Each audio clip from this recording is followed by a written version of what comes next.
Hello, loves. Welcome to Orchid's Odysseys, and this will be Rescue to Recovery by KingofPillows on AO3. Please make sure to check out the author in the description, or comments more so, and I hope you enjoy. Move your feet, Hitoshi. Hitoshi hissed a curse under his breath as he dodged another kick from Shouta, dodging again and again. Keeping within the large patch of mostly dead grass in the middle of the courtyard, the one they had designated as the appropriated battleground, Hitoshi watched and waited for an opening. He found one, drove his elbow forward, and the dirt did not taste any better today. Shouta had a hand on his hip as he sighed. Not a disappointed one, but a tired one. Hitoshi sat up and ruffled his already chaotic hair to make sure any dirt didn't settle in. You've improved. Hitoshi smirked. Pops is pretty good at helping too. Shouta shrugged, part of his mouth pulling upwards. He glanced around, his eyes landing on something about them in the walkways. Hitoshi turned and followed his eyes up to spot Izuku, who's sitting outside the apartment with his legs crossed and a notebook in his lap, currently writing before pausing and looking down, catching the two staring up. It was the third day he was there, and Hitoshi hadn't said much to him. Izuku seemed to be enjoying watching the sparring and taking notes on pretty much everything. Izuku, Shouta shouted up. Izuku jumped even though he was watching them and got up, leaning over the railing to look down. Come here real quick.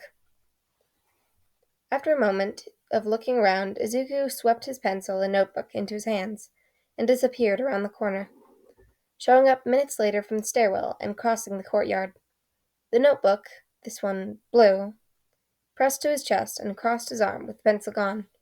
Maybe in his pocket, Hitoshi thought. You're note-taking on Hitoshi, right?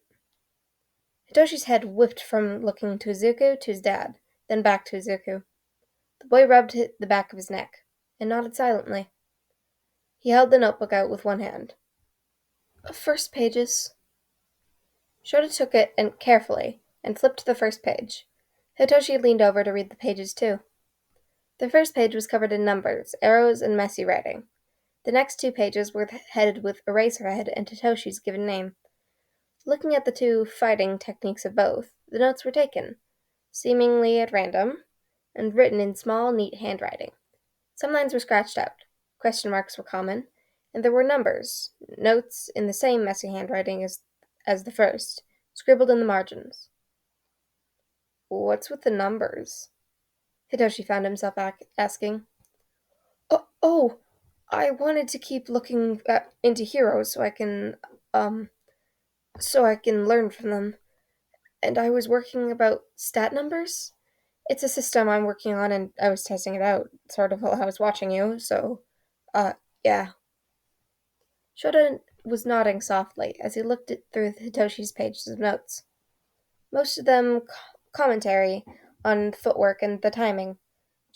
Things Shouta was already telling him about. Did you do these stretches this morning? Shouta asked as he closed the notebook. Izuku raised his eyebrow and nodded. Are you up for physical movement? Another nod, this time hesitant. Are you lying to me? Izuku paused and stared in bewilderment before shaking his head.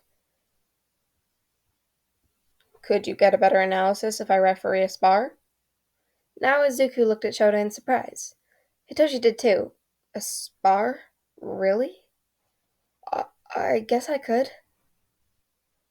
Shouta looked at Hitoshi, asking silent, Are you alright with this, or would you rather not?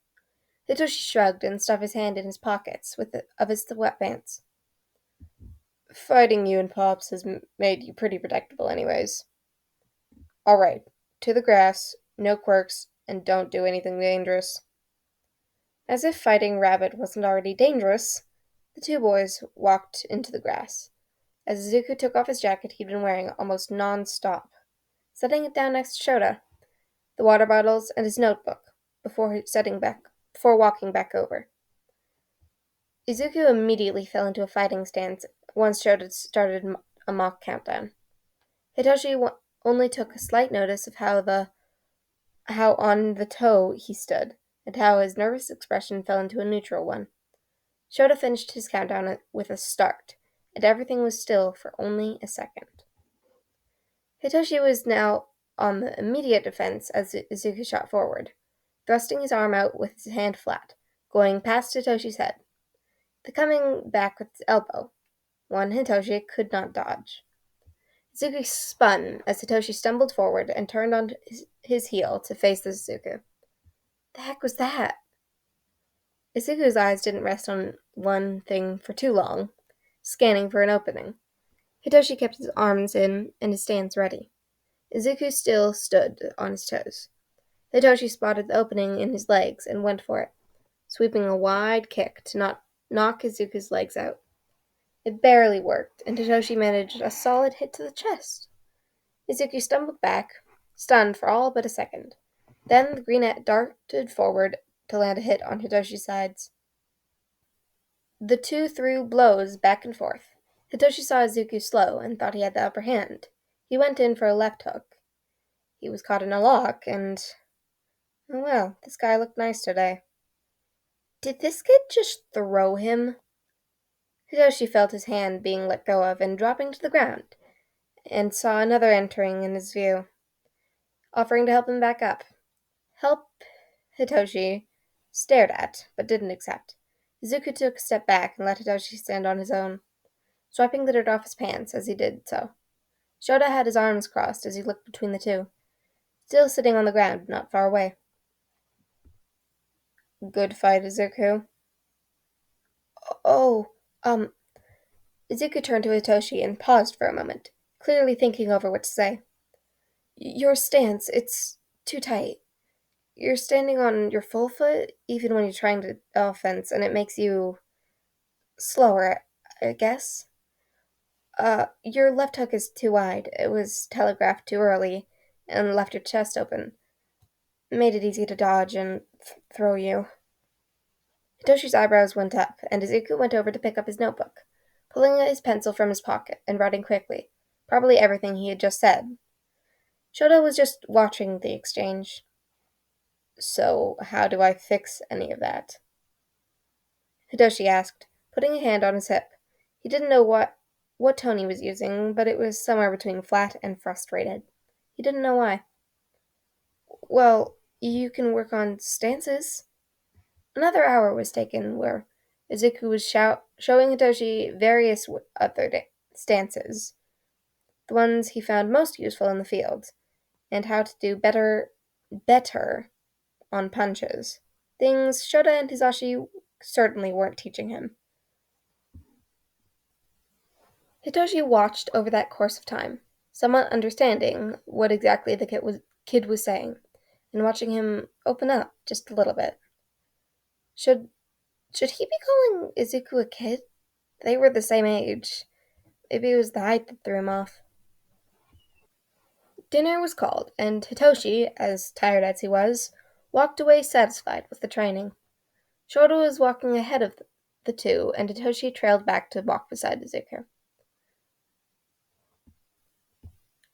Think you can teach me that throw you used? He asked. Izuku blinked at him, and then tilted his head, a sort of ghost-like smile on his face. Yeah, I think I could. Hizashi was the only soft thing Izuku said the next day. Somewhere around noon. Hizashi, who had just walked out of his room after returning from the morning patrols, immediately looked up from his phone. Izuku was sitting at the dining table. He had been note-taking heroes from the news, while Hitoshi was scrolling through his phone on the couch, taking a study break. The news had switched from a hero story to the court trials. More specifically, the outcome of those trials, the ones Izuku wasn't attending for his own safety. The public didn't know his face yet. They wanted to keep it that way for as long as possible, at least until he settled into a somewhat normal school routine. Then, if the media got hold, they got hold. But right now, the kid didn't need paparazzi in his face, causing chaos when he was still used to a calm setting. Thanks to the report, Hizashi was on the screen, being walked out of the courthouse by a few heroes and a police to a cruiser. Formally sentenced to multiple life sentences in high security. No parole, no bail, much like the other executives had. But Hizashi walked in chains, with his head high and a smug look on his face, like he had bested every single person watching. Hizashi carefully watched Izuku's expression. Um, just a reader side note. I'm gonna say Hisashi for Midoriya's father, just for this, because it's getting confusing for me. Hizashi carefully watched Izuku's expression. Conflicted, relief, a bit of surprise. But he was sitting straight as a board, just watching. His expression wilted when Hizashi smiled right at the camera. And the story changed. Hizashi didn't know what to say. Hitoshi looked like he was trying not to stare and gauge the reaction himself. So neither of them said anything. Hisashi's face disappeared from the screen, and a story about an animal shelter replaced it. Inko. Toshinori sighed, watching Inko go from the sitting edge of an armchair to walking around adjusting minor things to sitting again. It had been a constant loop to handle her anxiety. It was Sunday. Izuku's first week under their watch started today.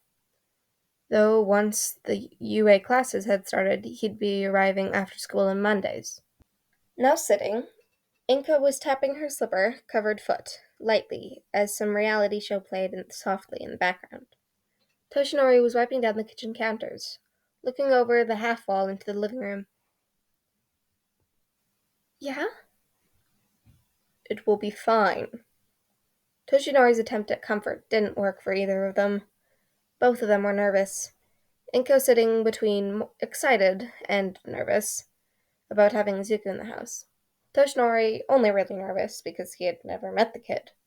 Only heard about him through Tsukuichi and many, many news reports in the last few years on Rabbit. Inko nervous because, well, 9 years could certainly change some things, and neither of them knew really how to handle Izuku would be. What the kid was actually like. Toshinori found himself leaning on the counters and staring at the TV from where he stood, fiddling with his wedding ring, which hung from a long chain around his neck so he didn't lose it during a fight, and wouldn't have to take it off if he transformed. That, and it would probably cut off circulation to his finger if he dared to transform in it. There was a knock, and Inko rushed to open it. Toshinori couldn't see the door from where he stood. He heard Aizawa and Inko exchange a few words, the door closed, and Inko talking brightly as Izuku took off his shoes, telling him about his room mostly. Toshinori stole his nerves. He had been a pro hero for years, and planned to still be one for another good while. He wasn't washed up yet. It's not like he was a complete skeleton. Yet. But there was a way. But there was a ways to go before he had that. Meeting his stepson shouldn't be as terrifying as the villains he had to face in the past. Inko walked into the living room with Izuku in tow. Now, Toshinori had a better view of the green-haired kid, who hadn't seemed to notice him yet as he had fixated on Inko. This kid. Toshinori didn't tend to remember about the smaller acts as he did, as All Might. He did so many in an attempt to help all he could. Defeating small criminals, helping civilians here and there with tasks anyone could really do if they bothered. That was even how he met Inko, come to think of it. But more recent tasks were easier to recall. The sludge villain. Like, villain The sludge-like villain, a few weeks ago, wasn't a small task. He'd killed a few people trying to rob a convenience store, making him no small deal. The second incident that day involved a rather vulgar-mouthed boy, and the frail kid who had been attacked earlier that day. He remembered all too clearly how that kid looked at him, once he could see past the plumes of smoke and cascade of tears, the stuttering over his words, the not-so-subtle scars, the pure panic on his face, both times they had met, a fear at the very mention of his own father, knowing something Toshinori wouldn't have before disappearing. He had talked to Kamui Woods about it, and he felt like he failed when it was clear that the boy was gone. He ended up telling Inko about that kid that night, right after she mentioned young Bakugo was caught up in that mess too. All this came rushing back as the same kid that was standing in the living room, hands gripping the thin straps of worn-out UA drawstring bag. Probably got it from Hizashi, no longer in strangely stained hoodie and a tie that got peeked over the top of the neckline, and in unevenly stained brown gloves and slacks that didn't match any sort of school uniform anyone in the area wore. That kid was Izuku. Izuku, the kid who had panicked after performing a stupid yet effective act of heroism when not many others did the same. It really was a small world, wasn't it? Inko glanced over, her smile knocking his train of thought off track, and politely gesturing to him. "Right. This is Toshinori," she said happily. Izuku turned his head to look at him with curious and cautious eyes. Now unbidden, unbidden? Unbidden by smoke and tears. Toshinori exchanged a nod with the kid and greeted him. Izuku was silent.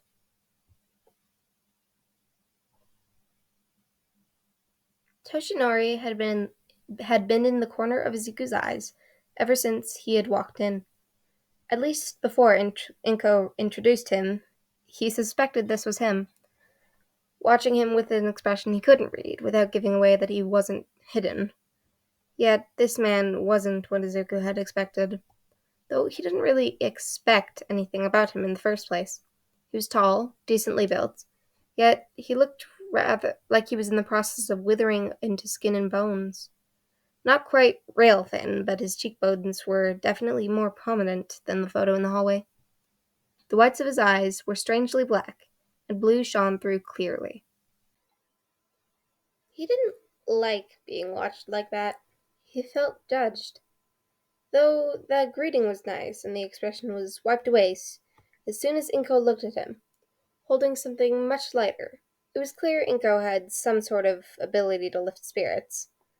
And Izuku passively wondered if her quirk was lifting dark moods, instead of lifting small objects.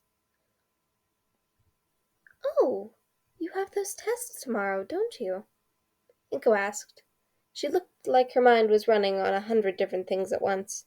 Izuku gave her a small, soft smile. From what he remembered, even when he was a kid, he was juggling multiple thoughts at once. She was juggling multiple thoughts at once.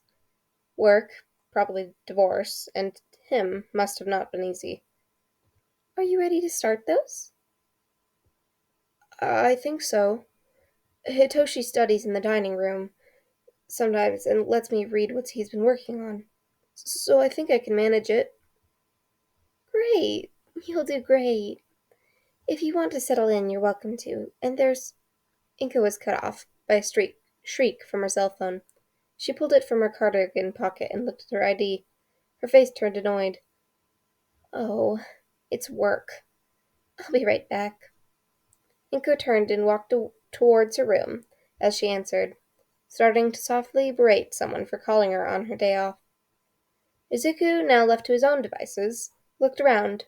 Toshinori had gone about doing something in the kitchen. Maybe chores? Something to do. The TV was playing an afternoon's reality show.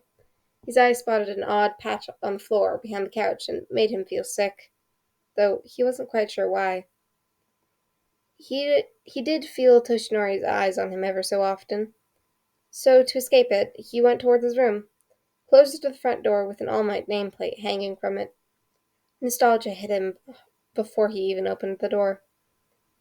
Compared to what little he could remember from the room, it hadn't changed much. The bed on the far side was bigger, and the bottom half sat under the window, in direct sight of the door. Blinds closed and curtains opened. Hero posters and merch covered the walls, and 3 display shelves directly to his right, looking freshly dusted. The desk sat near the other corner, a cup of markers near the lamp, and the back corner of the desk had a stack of old hero magazines. A dresser, one that barely met his hip, was right beside the door. Izuku flipped the lights on and walked in, shutting the door softly as he could. He had to get used to having a room with a regular door and not a sliding one. There was a bookshelf near the bed. It towered over him and filled with old magazine, regular books, hero merch, and the bottom had cloth drawers with something in them he didn't want to look through yet. Everything was recently dusted and smelled faintly of cleaning supplies. Izuku dropped the borrowed bag, full of hand-me-down clothes, to leave here, on the bed, and sat next to it, looking round in silence. How strange was it being here after so long? It hadn't changed much. He had, though. He felt some sort of peace settling in him as he sat there in the quiet. He could barely hear the TV or Inko and Toshinori talking. Inko laughed at something, and it was muffled, but a nice sound. He fell over onto his side and let his head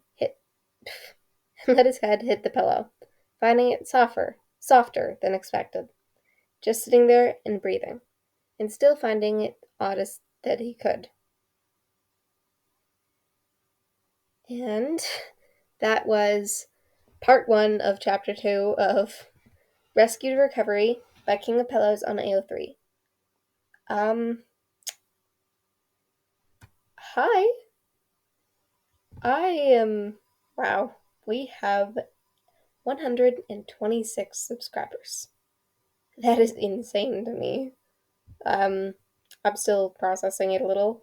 My family has indeed had to tell me to stop talking about it, because I'm very proud of you guys and very proud of myself, and thank you so much. Thank you for listening. Thank you to King of Pillows, as usual, for letting me read this. Yeah. I'll see you next chapter. Or next part? Next part.